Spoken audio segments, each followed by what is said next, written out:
Très bien. Une deuxième vague, et ce sera la dernière, parce que le Premier ministre a quand même des engagements. Alors, madame. Bonsoir, monsieur le ministre.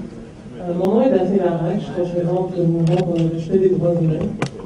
Aujourd'hui, on a parlé beaucoup de des façons de financer le plan de relance en Haïti, de développement, créer des opportunités du travail et puis d'autres opportunités pour les Haïtiens.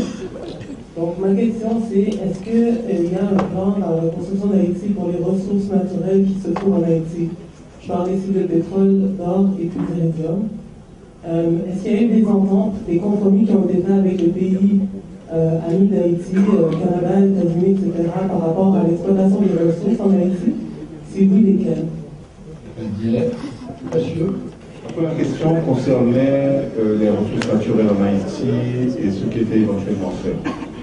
Ce qui concerne ces ressources naturelles, vous avez parlé de pétrole, d'or et d'uranium en particulier. Ce que je peux vous dire, les informations que j'ai à mon niveau, c'est qu'effectivement, il y a des accords qui sont signés pour et du pétrole et en particulier des raffineries en Haïti. Les accords n'ont pas encore été signés, il y a des démarches qui sont faites pour arriver à l'installation de raffineries en Haïti. Il y a plusieurs offres qui existent actuellement. Je ne sais pas, ce n'est pas au bureau du Premier ministre de prendre ces décisions, ce sont des décisions techniques, ce sont des décisions financières. En fin de processus, j'aurais sûrement à être impliqué, mais effectivement, aussi bien pour les prospections que pour l'installation de raffineries, il existe des projets qui sont sur la table du gouvernement actuellement. En ce qui concerne l'or, il y a des contrats qui sont déjà signés actuellement, en particulier à partir du financement de la CFI, que vous connaissez tous.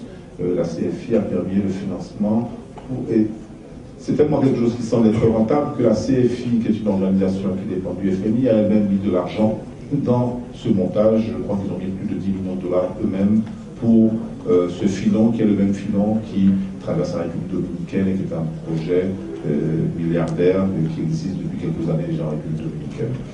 En ce qui concerne l'iridium, j'ai lu beaucoup de choses dessus, j'ai vu très peu de choses concrètes, très peu d'analyses, très peu de rapports qui me permettent de me faire une idée plus précise sur l'existence de mines d'iridium en Haïti.